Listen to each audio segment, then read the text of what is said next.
Welcome to Exhausted Sparrows Unite. I am Krista Jones with my assistant, Chantel Schaefer, today. And we're going to talk about some really heavy things, like carrying the weight of too many shoulds for far too long. This podcast is going to be about setting that weight down today, finding yourself some grace, focusing on the things that truly matter, reflecting, recharging, and recentering ourselves. I'm really glad that you're joining us today as we dive deep into Sparrow's Nest charity from the very beginning. You know, I have to say, I never know your intro before we start, and they always are like, wow. And I never know my intro either until I start talking. You know, there are things that you should and probably shouldn't do when you start your own podcast. And I would think the shoulds are you probably spend days and days and days working out what it's going to look like. And Chantel can attest that I just kind of write 7 or 8 little bullet words, and then we just go. Yeah, it is a fly by the seat of our pants. It really kind of is. Day. It is. But you know what? We're living our most authentic life. There's nothing more authentic than not knowing what we're going to talk about. Exactly. I mean, we kind of know today that we're going to center it really around the charity because this is episode, I think, 5. You know, we're 5 in now, and we're calling this Exhausted Sparrows Unite. And there's people, you know, that listen to this that don't know anything about Sparrow's Nest. They're finding this podcast on wherever they find podcasts, all these amazing, great places. And, you know, I'm like, the story really has to be told. And I think today's the day to tell it. It's an exciting day. It's an exciting day. It's going to wrap a lot of stuff in because you're about to watch me as my most vulnerable self. It's going to be fun. It is going to be fun. We need some noises. Like we have a lot of noises. Like we could do this. Ooh. Yeah, the board does a lot of things. So today there might be a lot of that. I'm apologizing in advance for all of the sound effects you may hear today. I don't even know all of them, so it's going to be fun. So Sparrow's Nest, for those of you that do not know, is a charity in which we feed families that are going through a cancer diagnosis, 5 counties in the Hudson Valley, which is in New York. If you're like, where in the heck are you? So we are in the Hudson Valley, Dutchess County and Ulster County, Orange, Putnam, and Westchester, parts of Westchester County, which is big, big, big. It's very close to New York City, and there's a lot of people in that county. So we're really on the tip of that, somewhere around the northern sphere of Westchester County. And the charity really all evolves because of the love I had for a friend of mine when we had just wee little babies. I had 3 little babies. I think at the time they were 4, 3, and 1. And my sweet friend Kathy also had 3 kids around the same ages. And we met at a mom's group. It was called Vassar Hospital at the time. It is now New Vance and changing hands again to Northwell. Yes, Northwell. That's happening, I think, in the next few months. And we met at this mom's group when I was just beside myself because for those of you that are new moms, you know that there should be a little bit more warning when it comes to the nursing process, right? Chantel's laughing because she is a lot closer to that process than I am. She's younger than me and her children are 10 and 8. I mean, she's not nursing them now, but you know, nobody really ever talks about that kind of stuff. And then they just kind of put the baby in the room. And so there was a lot of struggles with that for me. And then, you know, like really not sleeping for 6 days was a real thing. And you're just exhausted. So they had this group for moms to go to where you could just all talk about how exhausted you were. And I was like, this is one day going to be part of a podcast. And ta-da, now it is. So in this group, I met amazing friends. And one of those friends was actually my financial director here at Sparrow's Nest. Her name is Beth. And one of the other friends was this beautiful woman named Kathy. Children my age. We did everything together. She was a lot like me. Beth, not so much like us, our financial director. I'm going to say things about Beth today too. She should probably be in the room in order to defend herself. So Beth was the type that we would say, let's go to the park. And we'd tell her like, I don't know, 7:30. And then Kathy and I would just get in the car in our pajamas with, a bottle of water and like, I don't know, fries from the night before and some fruit. And we'd be like, let's go. And then Beth would meet us about 4 hours later with adorable containers where she would have cut up like some apples and then cut up a little bit of chicken. And I was like, we're ready to leave. Like, we've been here for 4 hours. What are you doing? Our children are sunburned. So I met these amazing women in this group, and I'm digressing.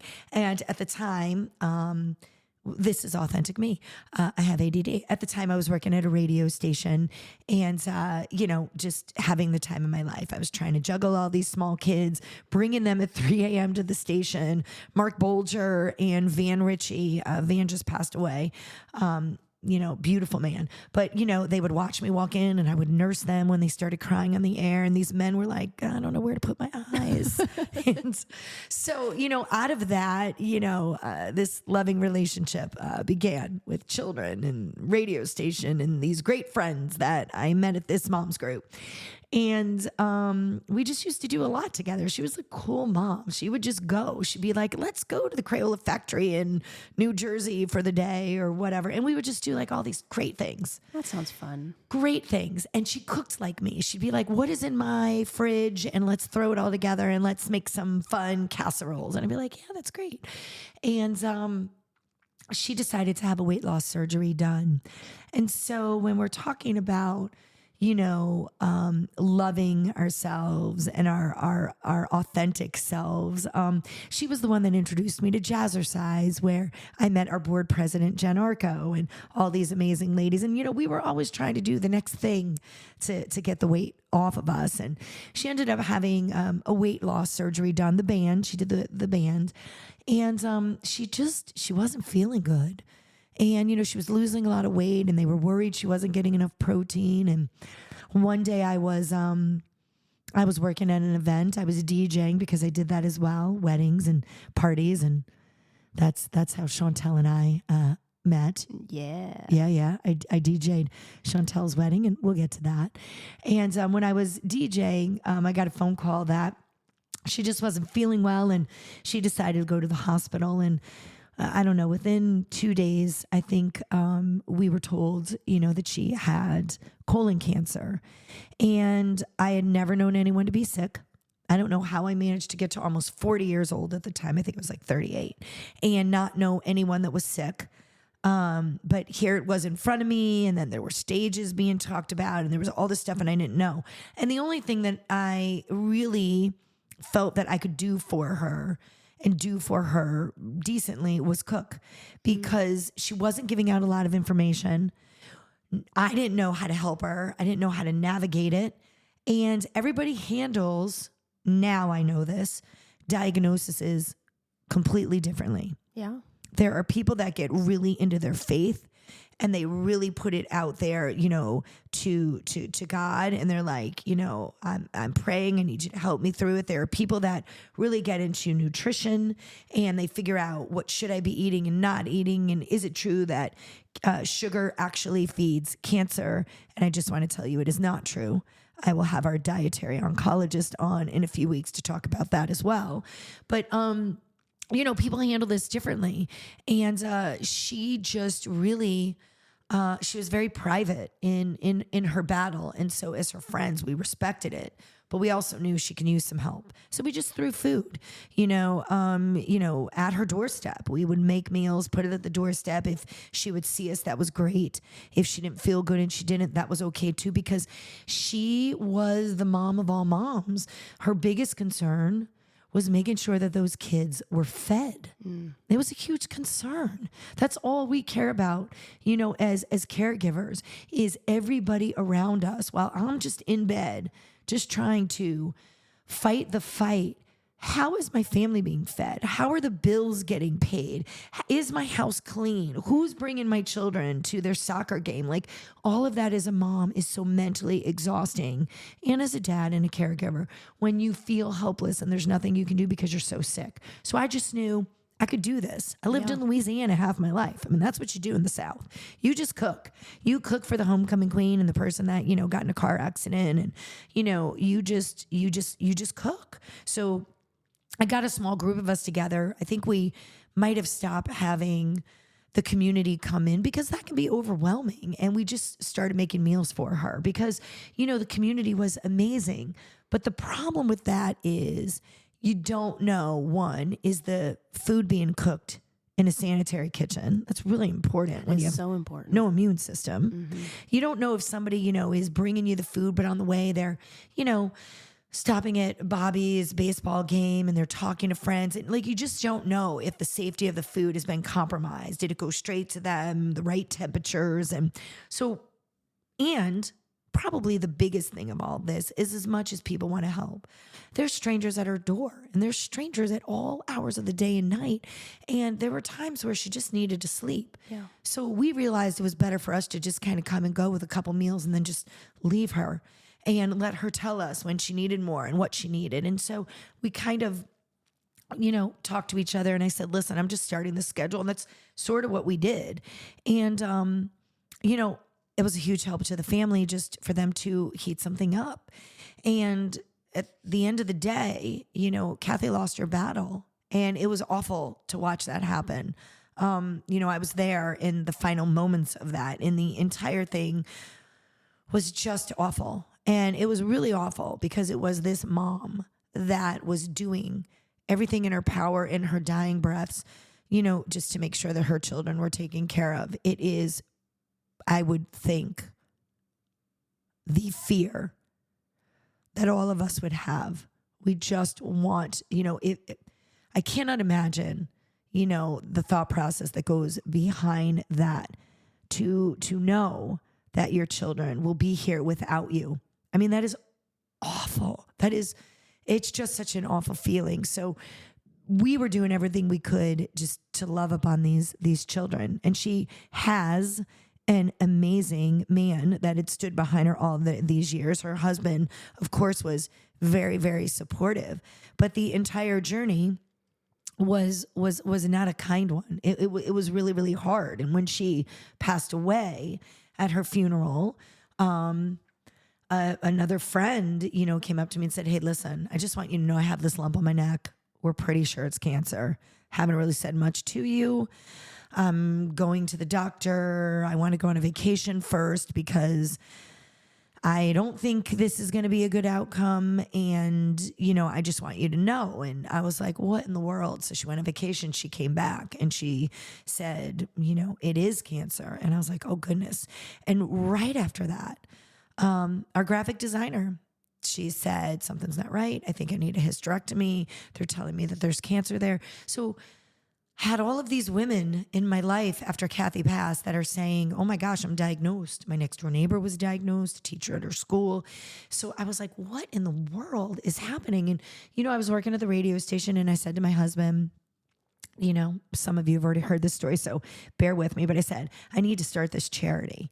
That's what I need to do. If I can feed 5 or 6 of my friends, my gosh, I can feed, 50 people. And my husband was like, I don't think you can. That doesn't seem like you can jump from 12 to 50. And I was like, that's easy. That sounds like a challenge. Yeah. He was like, I don't think so.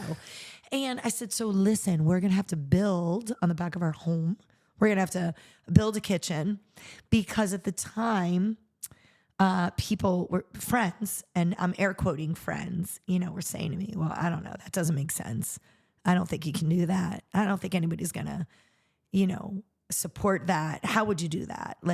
You need a better business plan in place, and you need a 25-page. I mean, it was just, and I was like, I don't know. I'm going to do it. So I kind of put it out to the public, and this guy just came into my life. Dawn Stoll's husband. Dawn Stoll, I think, is the one that saw it.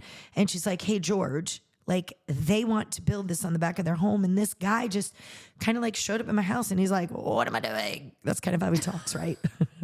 That definitely was George. Right? Hey, what are we doing? What are we doing? How are we doing it? Let's go. Let me tell you. And then, there's so many funny stories behind the story. So I was like, who is this cool man? And he's like, what do you have in your bank account? I had money in my 401k, and, you know, I talked to Christian, my husband, of course, before that. I think he went to the bar and got completely wasted. I'm just going to be honest. I think it was like, you're going to do what? Let me go drink. I don't know. And because I quit my job, and then I took money, everything we had, out of our 401k. So if you're a financial advisor listening, I say this all the time. I know that wasn't maybe the smartest thing I've ever done, but here we are. Here we are. So That is a leap of faith. it was this big leap of faith. And, he's in the middle of this. Not many people know this. He's in the middle of this building, and we have Greg Araka, who's there with us. Fishkill Pools, George Stoll Contracting. We have got Bulldog Concrete. He's pouring the concrete. We've got excavating going on with our good friends. Like, we have all these men there that their wives are sick or have been sick, and all of a sudden, I get a knock on the door from George the Rescue. George the Rescue. George the Rescue. Google it. It's this guy. He comes in and he builds like the entire building. Oh. He's got a whole team. They give you all this great products like KitchenAid, and they work with whatever Target, and they work with like your appliances and like all this stuff. So this guy comes in, he's like, hey, can we interview you? And I'm like, oh my gosh. It was like this producer, and they do. And George Stoll comes in and goes, wait a minute, what's happening here? And he's like, listen, we're going to have to, tear down what you've done so far. And it wasn't too much, but it was like the excavating. It was like maybe the foundation was, kind of going up. And he's like, and, we're going to build this beautiful, whatever, I don't know, $500,000 building in the back of the home. And we're going to make sure it's, all paid for. And George said, no. Oh. He kicked him right off my property. Stop it. He did. He's like, no, you're not. This is on the blood, sweat, and tears of the men whose wives are sick that Krista has fed or is feeding or will eventually feed. And I was like, oh, George. I mean, I was a little sad. But, I mean, I got it. But I was like, are you sure? Wait, I could get a new KitchenAid. Shoot. And, and it really was the best move ever, because these men that started this foundation were kind of the foundation of the charity, right? They were building it for this local community that was going to be fed, from this. So, they started this whole process. And I'm telling this story, which, I do in my ADD-like way, because, this podcast is all about being authentic. So people see they saw the building being built, and then they saw that we moved to the Summerlin Plaza, and they see the beautiful building that we're in now. And they're like, oh, must be nice, or, oh, you're so lucky, or, and I need to say, it was not always easy or good. It was not great for my mental health. It was not great for my family. We almost went bankrupt during the entire process. And people see the end results of all of this. They see the posts that we put of the beautiful pictures of now this beautiful building we've been able to raise money for. They see amazing recipients, and they see me live, doing videos and saying, all this great work that is happening. But, they don't see that it took a very long time to get here. I had to do this all by myself. One, I lost a lot of friends in the process because I had a lot of people in my life that did not think that it was great, it was smart, I should be doing it. I had friends in my life that felt I didn't have time for them and I wasn't answering their phone calls, And my gosh, I was just trying to keep my head above water. I completely filled out my IRS paperwork wrong. Completely wrong. Like, out of my own savings. Like, it cost me $5,000, which is a lot of money to me, to put this paperwork through and to get some help with it. And then the IRS, I filled it out so wrong. The IRS, it took them like 7 months to deny me because they were like, we don't even understand what department we need to try to process you through. So you're denied. Oh. So I'm like, oh my gosh, I'm not supposed to be doing this. I was running out of funding because I was not a 501c3. So I was really using a lot of my own funding at the time because, most people want you to be a 501c3 if they're going to write you checks or, because one, they need to know it's sustainable. Two, it is a write-off for them. And, I didn't have any of this status. So I was like, oh no. So then I just said to myself, okay, I'm not meant to do this. I just spent like the remaining money in my account after I, started working on this building and I cannot get the status. It's not meant to be. And I went in this really heavy depression, like the kind of depression where you don't get up, you don't shower, you don't change your clothes. I have suffered from depression in the past in my 20s. Where I've been on medication, which I absolutely recommend if you need it. I talked to a therapist. That feeling was back again. And I was getting out of bed. I was putting the kids on the bus and then I was going right back to bed. And I wasn't getting back out until the kids got off the bus. It was awful. I lost my friend. I was a failure. I couldn't do anything right. I lost friendships because I wasn't giving them the time that they needed. I lost people in my life because they just really thought I was, going out on this tangent because I felt from God. This is where I was led. It was a dark time. And it was probably a dark time for at least a month, if not 2. And then one day I just said, oh my gosh, you are feeling sorry for yourself. You have got sick people that you're cooking for. And I was cooking right out of my own little kitchen, waiting on this bigger kitchen to be built, and we had like 10 families. And I just said, oh my gosh, you're feeling sorry for yourself. You have sick people. Like, what are you doing? Like, this is so bigger than you. You are so blessed. Like, get your butt up and get to the gym. So that's what I did. So I went to the gym and at Gold's Gym in LaGrange, they've got this movie room. Ooh. You've never been there? I've never been there. We're going to the movie room. Ooh. And it's dark and you're able to work out like in the dark and you're able to watch movies. And it's a cool thing. Like it makes the time pass. Yeah. So, I'm watching the screen and it is this movie called Sparkle. Jordan Sparks is in it. Whitney Houston, I think. I get in, I get my headphones on. It's packed. So I start walking and I'm like, I got to get out of this funk. And all of a sudden, Whitney Houston, it's some church scene. I don't even know the movie. I only saw 7 minutes of it. She starts singing His Eyes on the Sparrow. And I was like, oh my gosh. Because I had just been praying. I had just been saying, God, like, I feel this is where you're leading me. And if you're leading me here, why is this not working? Like, what am I doing wrong? And, and even when I'm like, this is it, I'm done. I like felt that he was going, you're not done. Pick yourself back up. Like the failure is in you not picking yourself up. So freaking pick yourself back up. I mean, that's kind of how I felt he was talking. It might have been a little stronger than that, but I was feeling it. So I'm in the middle of the gym and I just start crying because I really felt this affirmation and everything was just kind of like, oh, and I'm crying and I'm like, I get it. And, I do tell this story too. The woman beside me literally was like, there's a phone in here. Do I need to call somebody? Cause I don't know what you got. Like I'm crying and she's like, what is happening? Cause it's weird. Somebody's crying, looking up saying, I got it. And, I just said to her, I'm fine. I just said, I am about to do the most amazing thing. I am about to break ground on the most amazing charity. So I was like, I need to speak life into everything I'm doing. So I just started saying, I am going to do this. I wasn't supposed to do it right then, and I don't know why. Maybe the officials that were in office were not going to prove everything. Maybe I was not going to find the right group of people around me to help me in a volunteer position until I could start paying people, which was years down the road. I didn't know what it was, but I was like, all right, I'm getting back in it. So I got back in it. I found people that could help me. And we at least started this 501c3. And, it has been a lot of ups and downs. It certainly has not been all ups. I have people, because I'm so busy, I have, lost friendships over it.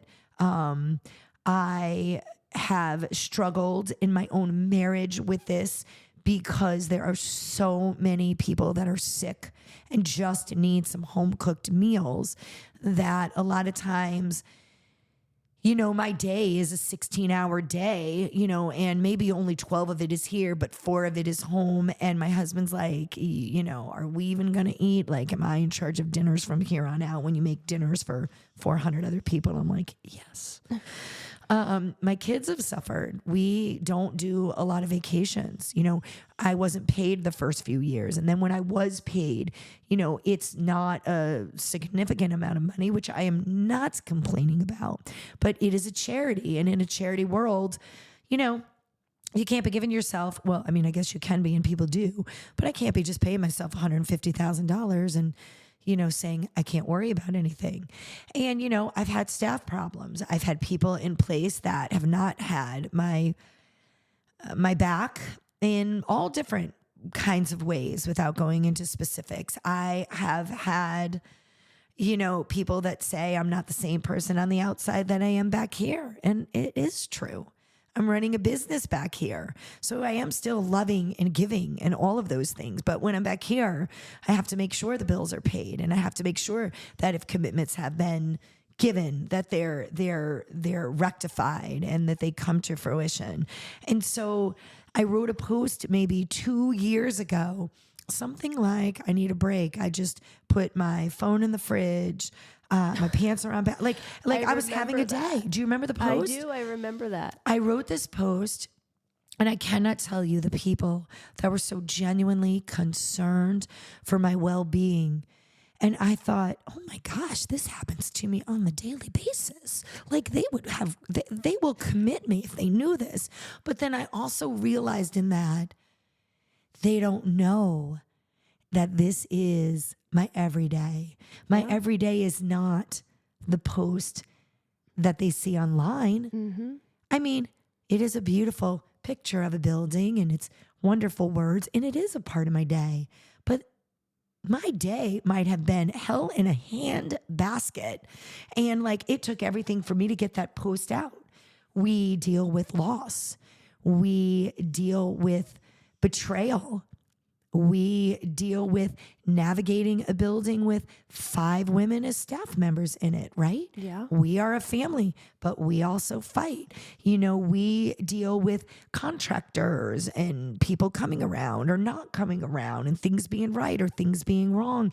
We, deal with fundraisers that don't pan out to what we were hoping they would pan out. Mm-hmm. I deal with heavy, heavy stress to raise $1.3 million with 5 people, 4 employees, one of them part-time. We are dealing with how are we going to make an event go off as amazingly as we can with such a small support staff. We have so much back here. There are days that I want to quit. There are absolutely days that I feel I'm unworthy. I recently remember praying and, I'm in no way comparing myself, but to Jesus and the ends of his time. But I remember praying saying, if there's any way that you want to take this cup from me, right? Hopefully this building is enough because the magnitude of what I feel I am led to do, if there's any way this is enough, I'm good. And I still felt this isn't enough. There is more to be done. So I struggle every day feeling unworthy and unloved, and friends that have left. And, being in a position like that, you're vulnerable. People are also putting you under a microscope, right? To make sure that you're spending the money the way you need to. Are you walking out your life exactly as they see on social media, right? I would never dream of having 4 or 5 cocktails in a group setting at a restaurant and getting tipsy. I would never dream of that because I'm judged. Mm-hmm. I have hateful comments that come back. I have people, judging what I'm doing. And I can't even read that stuff because I don't even have enough confidence in myself. So when I read comments like that, it sinks me to the lowest of the low. We'll do an amazing event. We'll do a great team run where we'll have how many people, Chantel? 110, 120. 120 people. And we'll have one person maybe three or four people that will say, well, you shouldn't do this. And I didn't like this. And then I will turn everything around and cater to them. We just did this amazing event in Ocean City, Maryland, where we had all of these runners. We train you and you go out and you have this great time. And then, they brought their family, they brought their friends. It was amazing. And then we give surveys and stuff. And of course, in those surveys, you get some negative comments back. And not necessarily mean, just kind of telling you the way they feel. We've decided next year we're going to go to Fort Lauderdale, and we have people that are saying, well, you really shouldn't. And if so, you should lower the fundraising because then we can't afford it. We hear all kinds of things here. And my point to that is you would think that I could take the 99.8% good and kind of skim over some of the things that, may not align with what I believe, but I don't. I dwell on it, and Chantel hears it. I mean, you do. I do. Right? I do. And then Chantel is like my sounding board and will say, Krista, you raised $300,000 in that event. It was a good run. We, staff, right? We did it as a team. We did well. People want to come back. She literally has to be a cheerleader for me because sometimes I can't get out of that 1% to see the amazing 99% that's out there, which I think we all struggle with. Oh, absolutely. And we all need those people to reflect back the good and get us out of that dark or that negative space. Yeah, which we all end up in. And so I think what I'm saying is no matter what you see out there on Facebook, it really is the theme for this entire podcast. You see filtered lives, and I try really hard for you to see the good, the bad, and the ugly. But I don't know if you're seeing the bad on a day that I talk to you about the bad. With the algorithms and everything out there, you may be only seeing a couple good. And so it's important that you know that all of us have ick in our lives and we struggle. And none of us are as confident as it might appear when I do a 2-minute video because my background is radio. I can speak to the masses where Chantel is like, do not put me in the middle of the masses. But however, I don't do well with all of our technology where Chantel shines. And, we all have our wheelhouses and we all have our lanes. And we're not meant to be in all the lanes at one time because we're going to wreck. We're meant to stay in ours where it is, we can see what's in front of us. We're not looking at the guy next to us and what's in his lane because that's not our problem. We need to worry about what's in our lane. Yeah. And we need to be authentic and we need to give ourselves grace. And that was really hard for me to do. The IRS said no. I had to give myself grace and say, all right, Krista, this is your first time around. Nobody knew how to give me any advice. There's no charity like ours. We cook 2 meals every single week for the masses. We're feeding 450 people right now. And that number is going to go up to 600-700 next year when we expand first in Dutchess County. There's no playbook for much of what we do. And yet, why do we not give ourselves grace? There's no playbook when you get in the middle of your weight loss journey, right? There's no playbook when you start a new job. There's not something that is written out for you that's going to let you know exactly how it's going to go for you because it's your own unique journey. So you got to have grace in the middle of it, which means rolling it all back to the reason we started this. You have to have self-love. Yeah. And sometimes we just don't have that. No. Most of the time we don't have that. No. We all kick ourselves when we're down.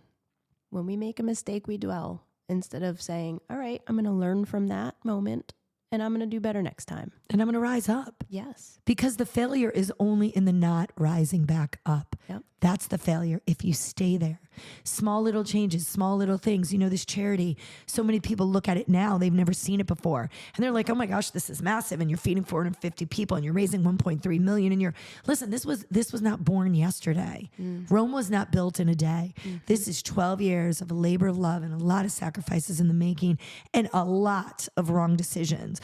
a lot of bad moves on my part, a lot of things that I wish that I could take back, things that I have said to staff or to volunteers or, being stressed, or every single day I say that to my staff. I say, if I say something or I do something and, it upsets you, call me out immediately. Like, I am a human being. I am making mistakes on a daily basis. The problem is if you can't be big enough to admit that every single day you're making them and you need to get better. So I have so much left to learn. I have so many more mistakes to make. I am absolutely frightened to finish the building and one day open it up to potentially ALS and Parkinson's and diseases that are debilitating. But I know that that's what I'm supposed to do. But I also know that I can't do it alone. So one, I have to learn to love myself, which daily Chantel has to reiterate to me. Two, you have to learn to give yourself some grace, and you have to walk it out authentically, because you never know who's watching you. They need to see your mess ups. Yeah. They need to see the hard times. Yeah. It's hard to be with people who don't share that or don't show that, because then you feel you have to be perfect in it as well. And that, that person might not find your mistakes to be growing pains. Mm-hmm. It's true. And, there's groups out there, whatever the groups are. There's women's groups and chamber groups and Rotary groups and all of that. And watch the way they interact.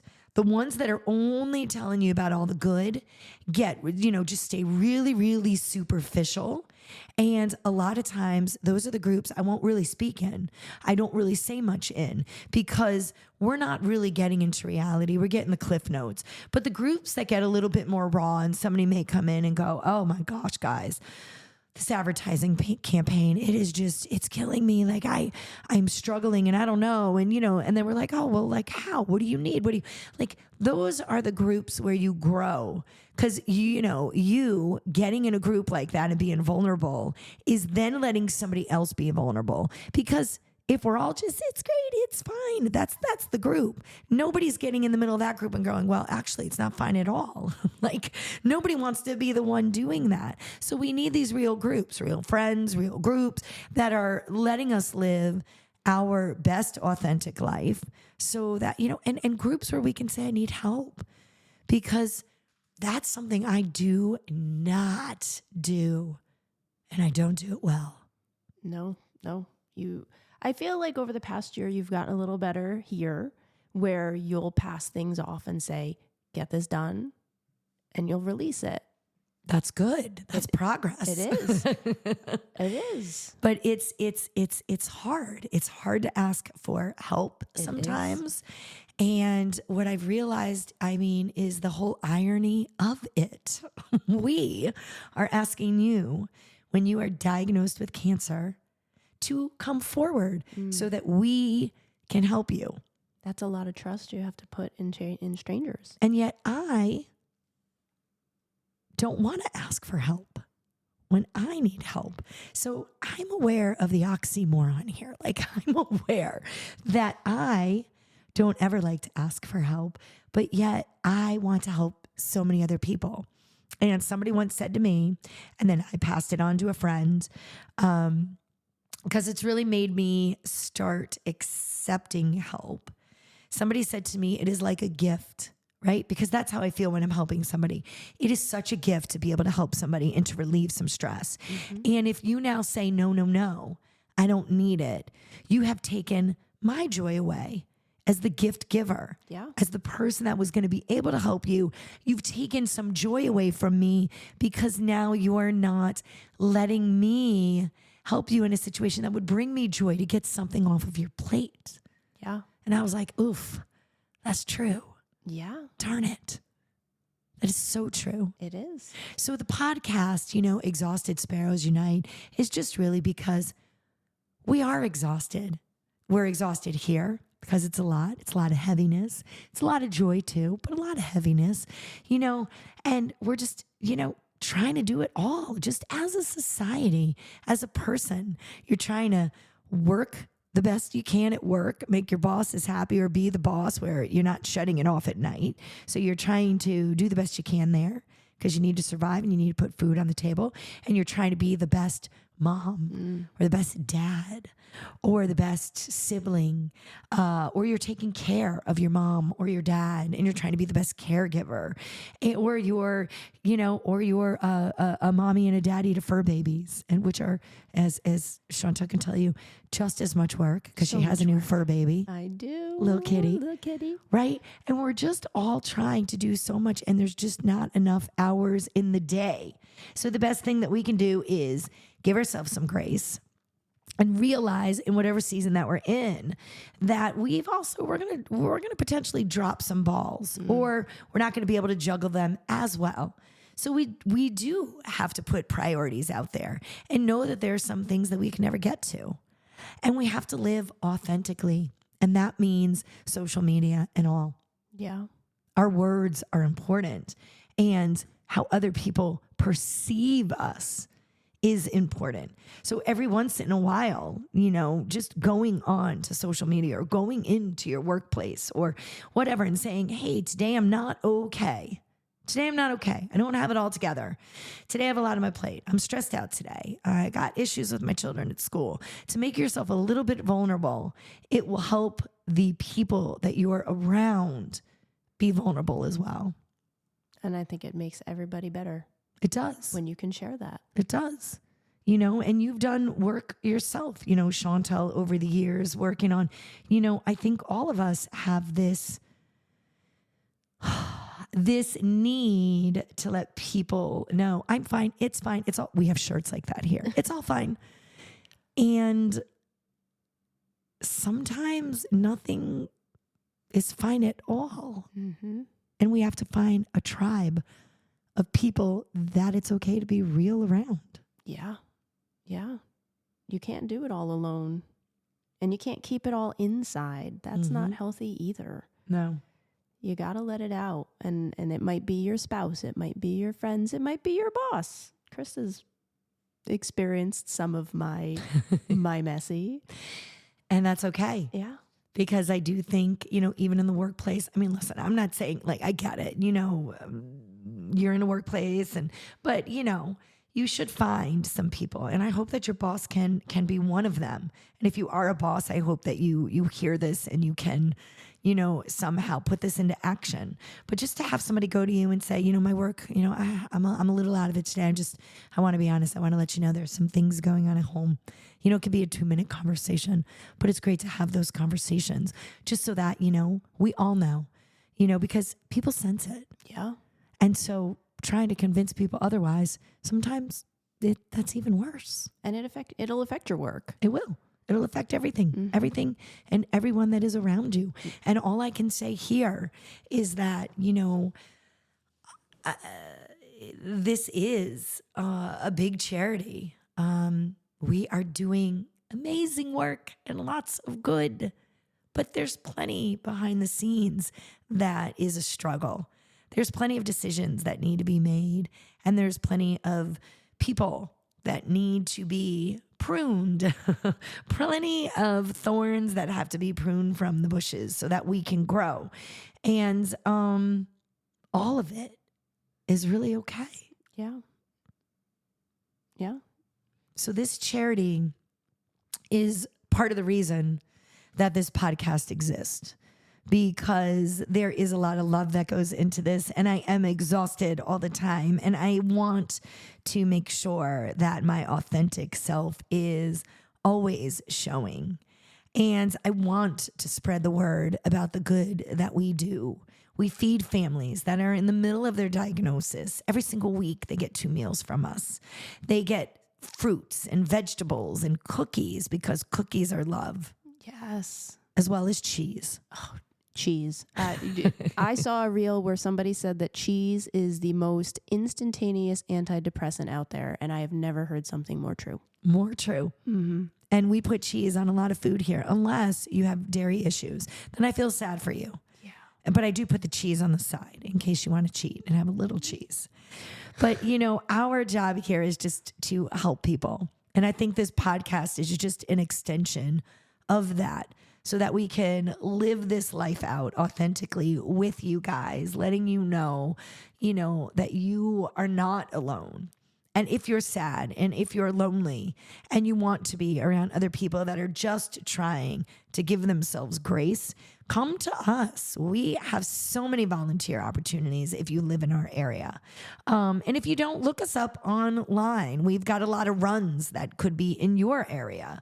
We have a lot of ways that you can help us and bring joy to other people by sponsoring meals, by eating one of our delicious apple pies. I mean, there's so many ways that you can find grace and that you can live authentically. And if you're close enough to be part of this charity, come in. Volunteering sometimes gets you out of your own funk, and being around people where, there's no facade, there's no curtain to drop. It's just real life people can be such an amazing, uplifting process. Absolutely. So here, we want you here. If you can be here and you don't know much about us, you can go to sparrowsnestcharity.org. There is an area that says, I want to get involved, and you can do something as simple as being part of our newsletter. We try to do that every month. Chantel will tell you that is supposed to be my job. And We're getting better. We're getting better, but I struggle with the blog, which of course makes the entire newsletter be put on hold until I get that done. But we have a newsletter. We have ways that you can donate. We have, and that doesn't mean financially. You can, but you can donate your time. You can donate your talent, because all of that makes you feel better about yourself. So when you're looking at me and Chantel and all of the amazing people that work here, and you're seeing this huge conglomerate, please know that it absolutely can be messy on the inside, and that's really okay. So I just want to thank you guys so much for joining in today, leaving you with this thought.